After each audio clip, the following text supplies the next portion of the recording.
Hi everyone, welcome back. Thanks for joining us today. We got a brand new story to share with you. So let's begin. So picture this, it's just another normal evening in my house. My son, Caleb, is upstairs finishing his homework. Meanwhile, it's just me and Lauren, my wife of 6 years, sitting at the dinner table. I'd love to say we were having a deep, meaningful conversation. But the truth, it was dead silent.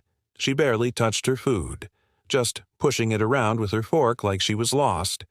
And thought, at first, assumed maybe she had a rough day or she was just tired, but the way she kept avoiding eye contact, something was off. So I finally spoke up. Everything, okay. She stopped moving. Then she looked up at me, and that was the moment everything changed, I think. We should try an open marriage, she said. Where for a second I thought I misheard her. I blinked my brain, scrambling to make sense of what she just said. What? She didn't even hesitate or laugh. She just leaned back in her chair, arms crossed, and said, "Just think, maybe we should have more freedom. Explore things, it could make our relationship stronger." Stronger, my mind was racing, but at the same time it felt like everything just slowed down. There was no shame in her voice, no guilt. It wasn't like she wasting the waters or worry about my reaction. She had already made up her mind, and that's what scared me the most.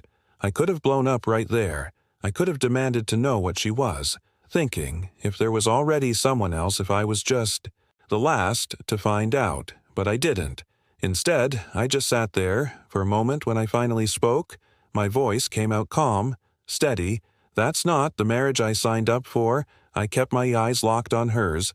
"If you're tired of this, just say it." She didn't flinch, didn't waver. She just shrugged and said, "I figured you'd say that then." Just like that, she stood up, picked up her plate, and walked away. It was like she had already moved on in her head, and that's when it hit me. This wasn't a conversation. It wasn't even a request. It was a decision she had already made. She wasn't waiting to see what I thought about it.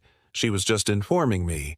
And later I found out exactly where this was coming from. Lauren had a friend who did the same thing, talked her husband into opening their marriage while still keeping his money, his home, and his stability. And Lauren, she had been watching, waiting, imagining herself in that exact situation she wanted. The best of both worlds, a husband for security, other men for excitement, and the worst part, she actually thought I'd be okay. With it the next morning, I woke up to an unfamiliar silence. No good morning from Lauren, just silence. When I walked into the kitchen, she was already there, coffee in hand, scrolling through her phone, like I wasn't even standing in the same room. I waited for some kind of acknowledgement, a glance, a nod, a single word. Nothing. Usually, we at least exchanged a simple "have a good day" before leaving for work. Not today. When finally said morning, she didn't even look up, just took a sip of her coffee and kept scrolling. That day at work, I checked my phone a few times, expecting maybe a casual text from her again. Nothing. No updates, no check-ins, and no questions about how my day was going. It was like I didn't exist that night. At a dinner, the distance between us felt physical, like there was a wall between our seats at the table. I tried to talk to her, but her responses were short-clipped and lifeless. Okay, yeah, that was all I got. The woman I had shared my life with for 6 years now treated me like a stranger, and the worst part, she didn't seem to care. Over the next few days, the cold shoulder turned into something worse. Lauren stopped pretending altogether. If she wasn't ignoring me, she was being openly disrespectful. Sitting on the couch next to me, texting someone and smiling down at her phone like a teenager in love. I could see the glow on her face, the way her fingers typed fast, like she was fully engaged in whatever conversation she was having. When I asked, "Who are you talking to?" she rolled her eyes and muttered, "No one." No one, right? She started going out more, dressing up like she was, single fancy outfits, taking extra time on her hair and makeup. If I asked where she was going, her answers were vague. At best out with friends, she'd say. Slipping on her heels if I pushed for details, she'd just grab her purse and mutter, "Why do you care?" Before slamming the door, some nights she didn't come home at all. No text, no call, no explanation. The next morning, she would walk in like nothing happened, head straight to the bathroom and then crawl into bed without a word. I could smell alcohol, but I kept my cool because I knew what would happen if I said anything. She'd just roll her eyes, laugh in my face and tell me I was paranoid one night when I had finally had enough. I stood in the doorway as she walked in my arms, crossed Lauren, we need to talk. She looked up at me, smirked. Then laughed, no we don't, she said, brushing past me.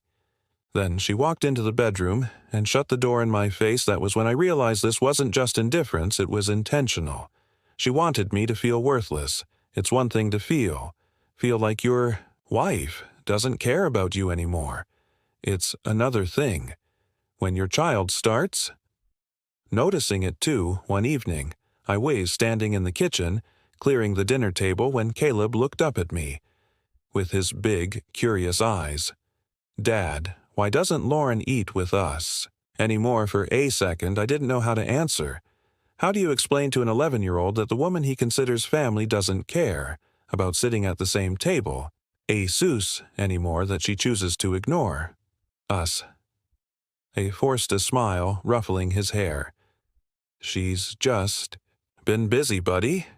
He nodded, not questioning it, but the way he looked at me, he probably knew I was lying that night after Caleb went to bed. I sat alone in the living room, staring at nothing. I felt like a ghost in my own home, like I was slowly disappearing.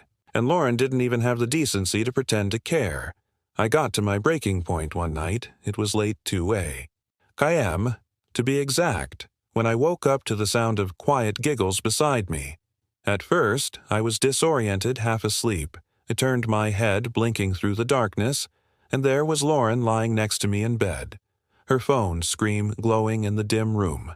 Her face was lit up. I didn't say anything at first. I just watched. She was texting someone, scrolling, laughing softly to herself, completely unaware that I was awake. Or maybe she knew, but she just didn't care anymore. Something inside me snapped right then and there. Up until that moment, I had been holding on, trying to rationalize her behavior, telling myself that maybe this was just a phase, but watching her in that moment, smiling, that another man through a screen while lying in our bed, made something very clear. Tome, she wasn't coming back, and more than that, she thought I would just sit there and take it. Not anymore, I told myself.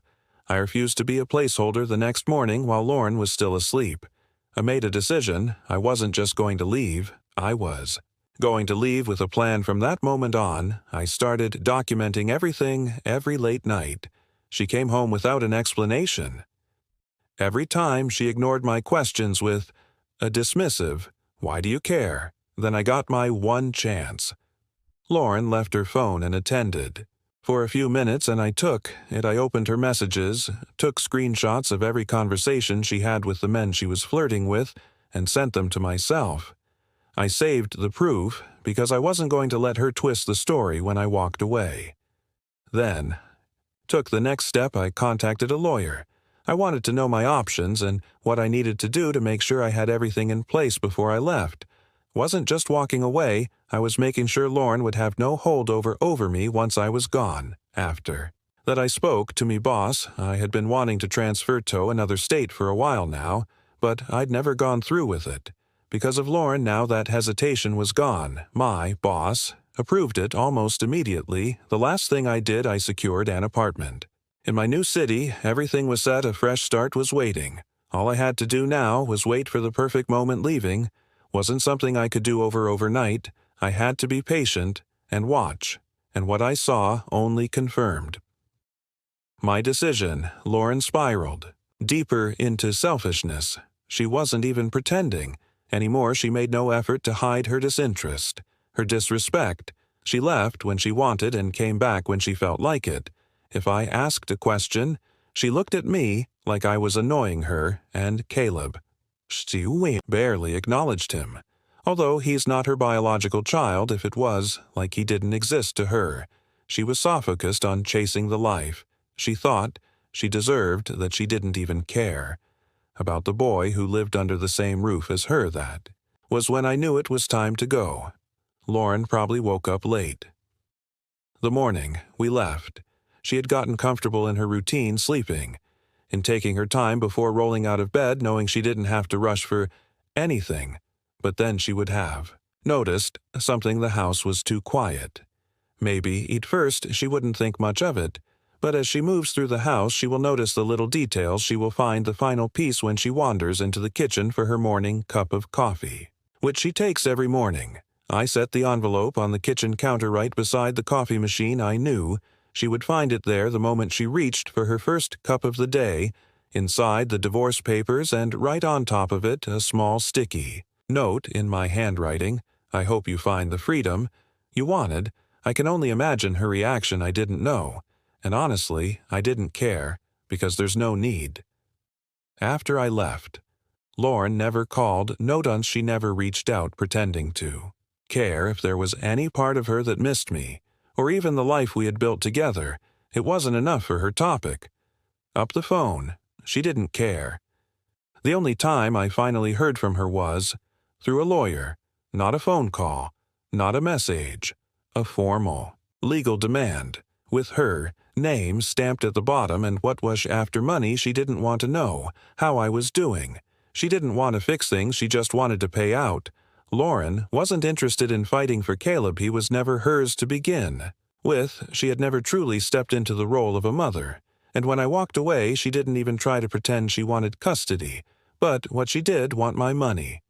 Her lawyer's letter laid out her demands like a grocery list: a lump sum payment to compensate her for the years we were married, alimony, even though she was fully capable of working, and the most ridiculous part, half of my assets. She actually believed that after everything she had done, I would still be responsible for maintaining her lifestyle.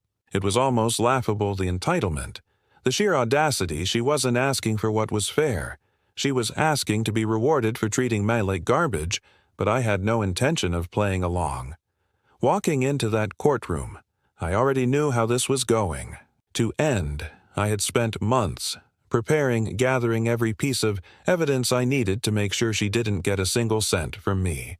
I had documented her late nights, her indifference, her blatant disrespect. I'd saved screenshots of her messages with other men, proving that this wasn't just an emotional disconnect. She had already moved on before she even asked for an open marriage. When my lawyer laid everything out, it wasn't even a fight. The judge took one look at the case and ruled in my favor.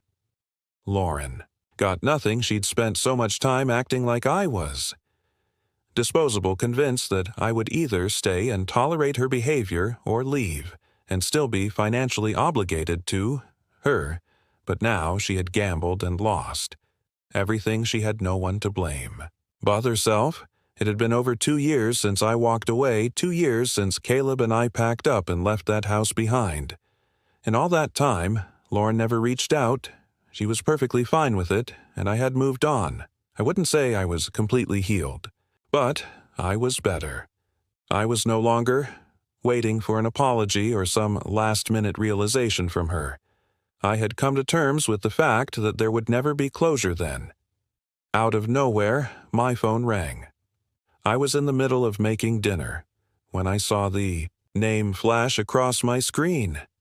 Lauren. I had no idea why. I didn't delete her number for a second. I just stared at it. My fingers hovered over the screen, debating whether to pick it up or just let it ring out. What could she possibly want now? Part of me already knew people like Lauren only reach out when they want something. Finally, he answered. George. Her voice was different. There was none of the confidence she once carried, none of the dismissiveness she had when she walked away from our marriage. I didn't say anything. I just waited. I just wanted to say, "I'm sorry." I let the words hang between us. I could hear the hesitation in her breathing, like she wasn't sure if I was going to hang up or hear her out. I was selfish. She continued, her voice barely above a whisper. I thought you would always be there. I didn't think you'd actually leave. I closed my eyes, inhaling deeply there. It was. There, realization came far too late then, after a long pause. She said the words, I knew, were coming. I miss you. I felt nothing. Anger, not sadness, just nothing. I exhaled my voice, calm, steady. Do you miss me, or do you miss the fact that I loved you even when you didn't deserve it? The silence on the other end told me everything I needed to know. She tried, again her voice breaking. George, please, but I had already made up my mind. I wasn't that man anymore, the one who waited, who hoped, who let himself be an afterthought in his own marriage. Lauren, I hope you heal, but I'm not coming back. I hung up for the first time in years. I felt free.